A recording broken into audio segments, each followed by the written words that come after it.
Una de las reformas más importantes para el presidente Petro y para la ciudadanía en general es la reforma laboral, incluso por encima de la reforma pensional, si tomamos en cuenta que en Colombia solo el 4.3% de la población está pensionada. Las reformas sociales de este gobierno no son un capricho individual ni de unos pocos, son una necesidad histórica. En nuestro país hay aproximadamente 22 millones de empleados, además 2.5 millones de desempleados, distribuidos a lo largo del país entre jóvenes, viejos, ricos, pobres, empleados públicos, privados, mujeres, hombres, uribistas, petristas, liberales, etc. Por lo anterior, esta reforma le atañe a demasiadas personas y, por supuesto, a las nuevas generaciones. Pero, aunque es un tema demasiado importante, la verdad es que a veces no es tan fácil de entender los elementos que tiene la reforma. Por lo tanto, en este video les contaremos de manera objetiva los aspectos más relevantes de la misma, así que abroche su cinturón porque vamos a comenzar. Nada como disfrutar de unas merecidas vacaciones y retornar a casa sabiendo que hay un trabajo seguro que nos espera. Nada como proyectar la compra de una vivienda, así sea por 15 años y con subsidio, o simplemente remodelar tu casa, comprar una moto, el carro de tus sueños, estudiar una carrera profesional, etc., con la certeza de que podrás responder por tus deudas o sencillamente darte una calidad de vida decente, gracias a la estabilidad que te brinda tener un trabajo, pero no cualquier trabajo, un trabajo garantizado por un contrato laboral. Quizás muchas personas, sobre todo los jóvenes, los desempleados y algunos extranjeros, no han experimentado la tranquilidad que un trabajador siente cuando puede edificar su proyecto de vida a partir de la estabilidad laboral, la cual, si bien es cierto, se logra principalmente siendo un buen trabajador, también la debe garantizar el Estado, como lo dice el artículo 25 de la Constitución de Colombia. El trabajo es un derecho y una obligación social y goza, en todas sus modalidades, de la especial protección del Estado. Toda persona tiene derecho a un trabajo en condiciones dignas y justas. Pero para ser realistas, aquí aplica lo que dice un refrán muy conocido: no se extraña lo que nunca se ha tenido. Tal vez es por eso que muchas personas critican la reforma sin detallar en elementos básicos y de fondo, como por ejemplo que es muy difícil que una entidad financiera te vaya a dar crédito para vehículo, vivienda o estudio si no tienes una referencia laboral que te respalde, y si eres independiente te van a pedir esta vida y la otra. Pero eso es otra cosa. La verdad es que nos guste o no, la vida diaria gira en torno a un sistema que pide garantías y que incluso esas garantías demuestran la fiabilidad de una persona. Esto incluye el sistema financiero, que a la fecha cuenta con más de 13 millones de personas con algún crédito activo. Por otro lado, una referencia laboral es una excelente carta de presentación, en la cual tu nuevo empleador podrá certificar tus capacidades, antigüedad, experiencia y, por supuesto, tu estabilidad. Y por eso hemos planteado que su centralidad es la estabilidad laboral. Y esto no es un desafuero, esto no es una locura. Pues bien, la reforma tiene como punto de partida la estabilidad laboral, y que se logra realmente cuando se tiene un contrato de trabajo, ya sea a término fijo, que podrán celebrarse por un término superior a un mes y hasta por 2 años para atender necesidades temporales del empleador, o un contrato por obra y labor, el cual se utiliza mucho para las temporadas como la de diciembre, pero en general el tiempo lo determina en este contrato lo que dure la realización de una obra o labor determinada, construyendo una casa, atender un almacén, diseñar un software, etc. Y el contrato más apetecido y favorable, que es el contrato a término indefinido, el cual tiene, como los otros, la fecha de inicio, pero no tiene fecha de fin. El contrato a término indefinido tendrá vigencia mientras no sea terminado conforme a las causales de ley que ya están establecidas. El trabajador podrá darlo por terminado mediante un aviso de 30 días naturales para que el empleador lo reemplace. Lo más atractivo de estos contratos es que el trabajador y la trabajadora tendrán derecho al pago de vacaciones y prestaciones. Recordemos que las prestaciones sociales son los beneficios legales que el empleador debe pagar adicionalmente al salario de sus trabajadores vinculados mediante un contrato de trabajo. Si no hay contrato, olvidémonos de todo esto. Recordemos que las vacaciones consisten en descansar 15 días pagados por la empresa, esto por cada año de trabajo. La prima de servicios equivale a un salario mensual por cada año elaborado. Si la vinculación es inferior a un año, el pago será proporcional al tiempo que el trabajador lleve vinculado. Se paga en 2 cuotas, una a mitad de año y la otra a final de este año, o de cada año, mejor dicho, en diciembre. Las cesantías son un aporte creado con la finalidad de que el trabajador tenga un auxilio adicional de su salario cuando se quede sin empleo o cesante. Este aporte consiste en un mes de salario por cada año de trabajo o la fracción correspondiente si es menor a un año. Los intereses de cesantías también son un reconocimiento que recibe el colaborador por el tiempo trabajado. Estos son calculados sobre las cesantías que tenga acumuladas al 31 de diciembre de cada año. En este punto, la reforma incluye una especie de protección especial llamada estabilidad laboral reforzada para las personas que se encuentren en las circunstancias que se describen a continuación. Primero, amparadas por el fuero sindical en términos legales y convencionales.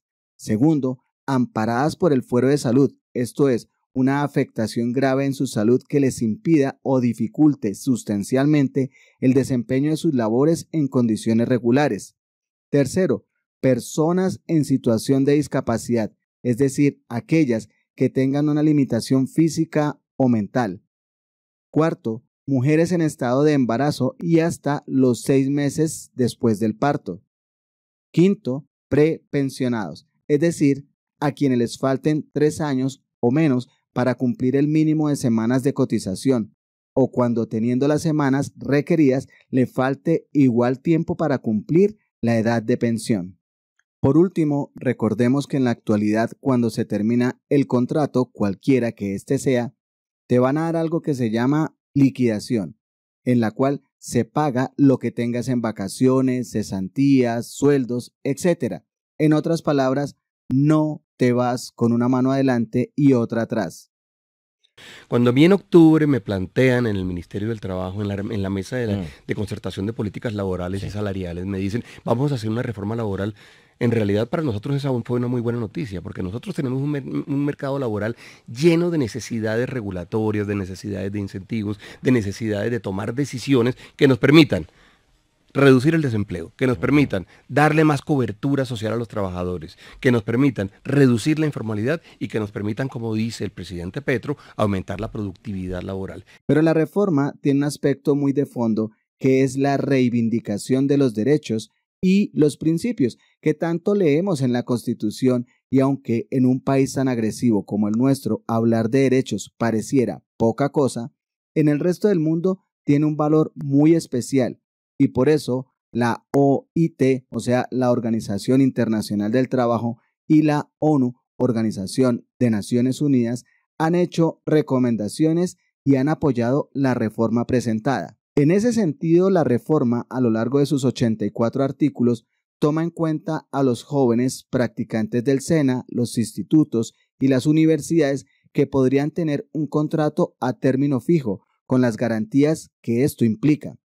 A las 600.000 trabajadoras domésticas que contarían con prestaciones sociales y formalizar a más de 1.600.000 campesinos con el contrato del agro. La formalización de los trabajadores de las plataformas digitales que hoy no participan del pago de seguridad social, y también le pone límites al famoso contrato de prestación de servicios, el cual no ofrece ninguna garantía a los trabajadores. Recordemos que en este acuerdo de voluntades no hay un contrato de trabajo y por ello el contratista o trabajador se hace cargo de su seguridad social y por supuesto tampoco recibirá liquidación. En la reforma presentada no podrá celebrarse contratos de prestación de servicios ni cualquier tipo de contrato civil o mercantil con personas naturales para realizar actividades permanentes y subordinadas en empresas privadas. Por otro lado, se pretende recuperar lo que se perdió en materia de extras y recargos nocturnos con la Ley 789 de 2002 durante el gobierno de Álvaro Uribe, la cual recortó beneficios a los trabajadores con el fin de aliviar las cargas laborales a los empresarios y de paso crear 550,000 nuevos empleos en los siguientes 4 años. Pero, como ya sabemos, las cosas no salieron como se planearon. La pregunta es, si la reforma laboral es aparentemente tan buena, ¿por qué en algunos medios de comunicación, gremios y entidades se anuncia que de ser aprobada la reforma se perderían para algunos 200,000 empleos, para otros 500,000, entre otras cosas? Bueno, la respuesta es muy sencilla. Generar empleo digno y bien remunerado demanda una inversión mayor, en especial de los empresarios que tendrán unos costos laborales más grandes.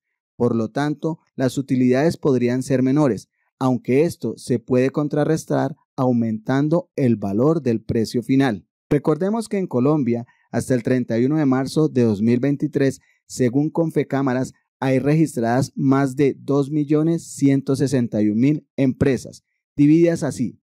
93.2 son micro, es decir, empresas con menos de 10 trabajadores. El 4.8 son pequeñas, entre 11 y 50 trabajadores. El 1.4% son empresas medianas entre 51 y 200 trabajadores y el 0.6% son grandes, es decir, con más de 200 trabajadores. Esta reforma la presentó el gobierno a través de la ministra del Trabajo, Gloria Inés Ramírez, después de 153 reuniones con empresarios, trabajadores, asesores, expertos del ministerio, desde octubre 24 de 2022. En otras palabras, se concertó con muchas personas y se estudió detalladamente. Aunque es evidente que para las empresas que tienen más empleados los costos serán mayores, también es cierto que la mayoría de ellas son muy rentables y según la estrategia que tiene el gobierno y que en otros países es muy evidente, no importa que se pague más y mejor al empleado, porque al final de cuentas, este invertirá nuevamente ese dinero en cambiar de celular, comprar otro televisor, salir a cine más seguido, cambiar el carro, pagar las deudas, estudiar, casarse, etc. Es decir, retroalimentar el ciclo económico, lo cual en plata blanca representaría más ventas para los mismos empresarios. En conclusión, primero, todos coinciden en que Colombia necesita una reforma laboral que afronte la nueva realidad del país y del mundo. Segundo, la generación de empleo formal será la tabla de salvación para la estabilidad pensional en el futuro, ya que las personas y empresas podrán contribuir mensualmente con sus aportes respectivos, contrarrestando la informalidad y la evasión. Tercero, el gobierno le apuesta a la generación de más ventas a partir de un mayor poder adquisitivo. Y cuarto, el país debe cumplir con los compromisos que firma en el exterior y que supuestamente van a mejorar la calidad de vida de las personas que habitan en el territorio colombiano. Desde luego, y como toda reforma, se debe discutir en el escenario correcto, el Congreso de la República, y cada quien utilizará sus armas respectivas para que salga beneficiado. Pero sin duda, el actor principal de esta reforma son los trabajadores. Por lo tanto, sería bueno preguntarse si no es ahora, entonces, ¿cuándo? Nos vemos en otro video.